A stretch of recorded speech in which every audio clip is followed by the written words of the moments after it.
अस्सलामुअलैकुम, my name is Mohammad Lukman. इस video में हम बात करेंगे आरबीसी डेवलपमेंट के बारे में।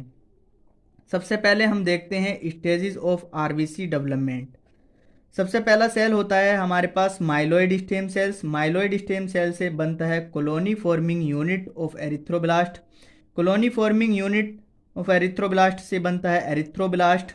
एरिथ्रोब्लास्ट से बनता है नॉर्मोब्लास्ट और नॉर्मोब्लास्ट से बनता है रेटिकुलोसाइट और फाइनली बन जाता है हमारे पास आरबीसी।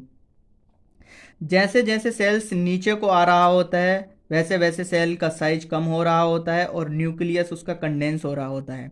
लेकिन एक चीज़ बढ़ रही होती है, सेल के अंदर हीमोग्लोबिन की कंसंट्रेशन बढ़ रही होती है।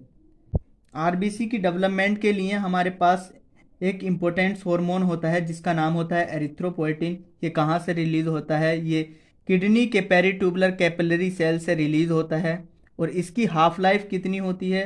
6 to 9 आवर होती है। ये किस पे काम करता है? एरिथ्रोपोएटिन के सबसे ज़्यादा रिसेप्टर जो होते हैं हमारे पास colony forming unit of erythroblast के पास होते हैं। ये उस पे जाके काम करता है। अगला सेल होता है हमारे पास एरिथ्रोब्लास्ट। एरिथ्रोब्लास्ट के अंदर हमें फर्स्ट हीमोग्लोबिन देखने को मिलता है। ये भी हम किस चीज़ से देख सकते हैं? इलेक्ट्रॉन माइक्रोस्कोप से देख सकते हैं।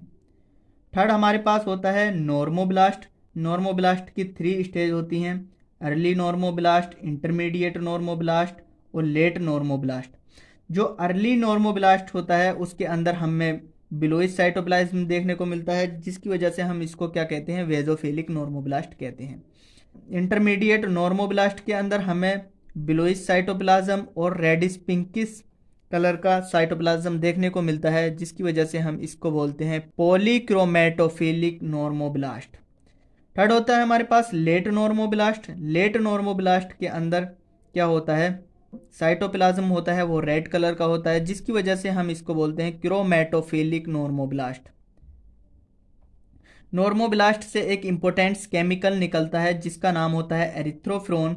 एरिथ्रोफ्रोन क्या करता है? ये आयरन की एब्जॉर्प्शन को बढ़ा देता है। ये आयरन की एब्जॉर्प्शन को किस तरीके से बढ़ाता है? ये डिक्रीज कर देता है कंसंट्रेशन ऑफ हेप्सिडिन को। अब बात करते हैं हम अगले सेल्स के बारे में जिसका नाम होता है रेटिकुलोसाइट। रेटिकुलोसाइट हम लाइव स्टेनिंग के अंदर देख सकते हैं। लाइव स्टेनिंग में देखने के लिए हम एक टर्म एसोसिएट करते हैं जिसका नाम होता है सुप्रावाइटल स्टेनिंग। सुप्रावाइटल स्टेनिंग कई टाइप्स के होते हैं, लेकिन रेटिकुलोसाइट्स को देखने के लिए बेस्ट स्टेन होता है हमारे पास न्यू मिथाइलिन ब्लू। रेटिकुलोसाइट की नॉर्मल वैल्यू होती है 1 to 2%। रेटिकुलोसाइट का मैचुरेशन टाइम होता है 1 डे। रेटिकुलोसाइट की परसेंटेज निकालने के लिए हम एक स्मेयर लेते हैं। स्मेयर के अंदर हम कम से कम 500 सेल्स को गिनते हैं। उसके अंदर जितने रेटिकुलोसाइट आते हैं उसकी संख्या को हम 2 से मल्टीप्लाई कर देते हैं और जो नंबर आता है उससे फिर 10 से उसको डिवाइड कर देते हैं। अगला हमारे पास होता है absolutely reticulocyte count. Absolutely reticulocytes निकालने के लिए हम जितना रेटिकुलोसाइट का परसेंटेज आया उसे 100 से डिवाइड कर देंगे, फिर उसको आरबीसी काउंट से मल्टीप्लाई कर देंगे। लेकिन इसकी एक प्रॉब्लम होती है, जैसे कि नॉर्मल पर्सन के अंदर रेटिकुलोसाइट काउंट होता है 1 to 2%, लेकिन किसी पेशेंट को एनीमिया है। एनीमिया वाले पेशेंट के अंदर हमें क्या देखने को मिलेगा कि उसके नंबर ऑफ आरबीसी कम होंगी, तो जिसकी वजह से हमें क्या देखने को मिलेगा? रेटिकुलोसाइट काउंट बढ़ जाएगा। इसको करेक्ट करने के लिए हम एक टेस्ट करते हैं, करेक्ट रेटिकुलोसाइट काउंट। तो इसमें क्या करते हैं, हम जो परसेंटेज होती है रेटिकुलोसाइट की उसको मल्टीप्लाई करते हैं पेशेंट के हीमोग्लोबिन से और उसको डिवाइड कर देते हैं नॉर्मल हीमोग्लोबिन से। एक अगला टेस्ट होता है हमारे पास रेटिकुलोसाइट प्रोडक्शन इंडेक्स। इसके अंदर हम क्या लेते हैं? करेक्ट रेटिकुलोसाइट लेते हैं, उसको डिवाइड करते हैं मैच्योरेशन टाइम करेक्शन से, यानी करेक्शन फैक्टर से। करेक्शन फैक्टर कैसे निकालते हैं? हम एक तरफ लेते हैं हिमेटोक्रिट वैल्यू, दूसरी तरफ लेते हैं हम करेक्शन फैक्टर। हिमेटोक्रिट वैल्यू जैसे जैसे 10 कम होगी वैसे वैसे करेक्शन फैक्टर 0.5 बढ़ जाएगी। तो हम सबसे पहले 45 हमारी हिमेटोक्रिट वैल्यू होगी तो हमारे पास करेक्शन फैक्टर वैल्यू होगी 1। अगर 35 हमारी हिमेटोक्रिट वैल्यू होगी तो करेक्शन फैक्टर होगा हमारे पास 1.5।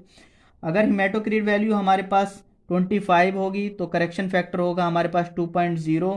अगर हिमेटोक्रिट वैल्यू हमारे पास 15 होगी तो हमारे पास करेक्शन फैक्टर हो गए 2.5।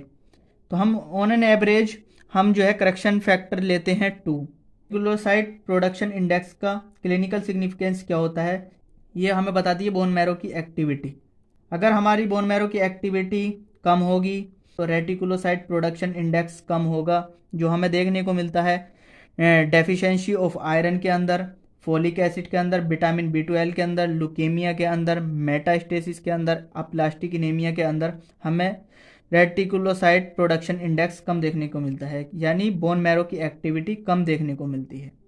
अगर रेटिकुलोसाइट प्रोडक्शन इंडेक्स बढ़ा हुआ होगा तो बोन मैरो की एक्टिविटी भी बढ़ी हुई होगी। बोन मैरो की एक्टिविटी किस केस के अंदर बढ़ी हुई देखने को मिलेगी, हीमोलाइटिक एनीमिया के अंदर, आयरन के अंदर, iron, folic acid, vitamin B12 supplementation जब हम पेशेंट को देंगे तो उसके अंदर हमें जो है रेटिकुलोसाइट प्रोडक्शन इंडेक्स बढ़ा हुआ मिलेगा।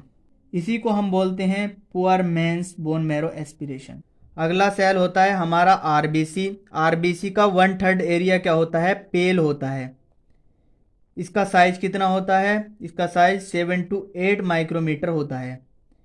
इसकी शेप बाइकॉनकेव शेप होती है और ये किसकी वजह से होती है, ये प्रोटीन की वजह से होती है। कौन सी प्रोटीन की वजह से होती है ये, जैसे कि spectrin, ankyrin, band protein 3 and band protein 4।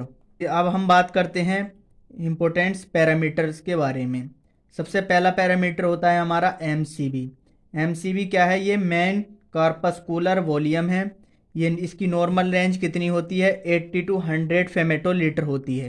अगर लेस देन 80 फेमेटोलीटर से कम होगा तो इसको हम माइक्रोसिटिक एनीमिया बोलेंगे, और अगर ये मोर देन 100 फेमेटोलीटर से ज़्यादा होगा तो इसको हम मैक्रोसिटिक एनीमिया बोलेंगे। इसको निकालने के लिए हम क्या करते हैं, हेमाटोक्रिट वैल्यू लेते हैं, उसको मल्टीप्लाई करते हैं 10 से और डिवाइड कर देते हैं हम आरबीसी काउंट से। अगला हमारा इम्पोर्टेंट्स पैरामीटर होता है MCH, जिसकी फुल फॉर्म होती है मेन कॉर्पस्कुलर हीमोग्लोबिन। इसकी नॉर्मल रेंज कितनी होती है, 27 to 33 पिकोग्राम होती है। अगला हमारा इम्पोर्टेंट्स पैरामीटर होता है MCHC। MCHC को निकालने के लिए हम क्या करते हैं, MCHC को डिवाइड करते हैं MCV से। इसकी नॉर्मल रेंज होती है 34 ग्राम डेसीलीटर। अगर किसी पेशेंट के अंदर ये लेस देन 34 ग्राम डेसीलीटर से कम होगी वैल्यू, तो हमें क्या देखने को मिलेगा, पेशेंट के अंदर इनेमिया देखने को मिलेगा। अगला इंपॉर्टेंस पैरामीटर होता है हमारा मेंटेजर इंडेक्स। मेंटेजर इंडेक्स हम कैसे निकालते हैं, एमसीवी को डिवाइड करते हैं आरबीसी काउंट से। मेंटेजर इंडेक्स हमको बताता है कि पेशेंट को आयरन डेफिशिएंट एनीमिया है या थैलेसीमिया है। अगली टर्म में हमारे पास एन आइसोसाइटोसिस। एन आइसोसाइटोसिस क्या बताता है हमें, ये क्या बताता है, ये आरबीसी के साइज को बताता है। एक टर्म होती है हमारे पास पोइकिलोसाइटोसिस। ये क्या बताती है हमें, आरबीसी के शेप के बारे में बताती है हमें। एन आइसोसाइटोसिस को हम देखते हैं आरडीडब्ल्यू से।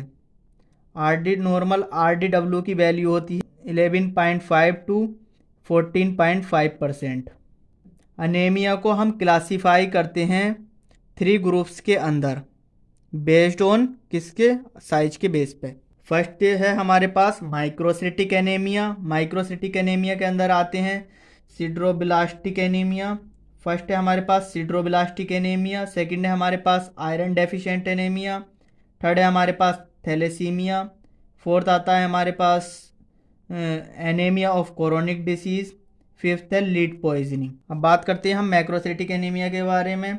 ये लीवर डिसीज़ के अंदर हमें देखने को मिल सकता, हाइपोथायरॉयडिज्म के अंदर, माइलोडिस्प्लास्टिक सिंड्रोम के अंदर, या सेल मैच्योरेशन डिसऑर्डर के अंदर, जैसे कि विटामिन B12 डेफिशिएंसी में, फोलेट डेफिशिएंसी में, अल्कोहल में, drugs like phenytoin, proton pump inhibitor.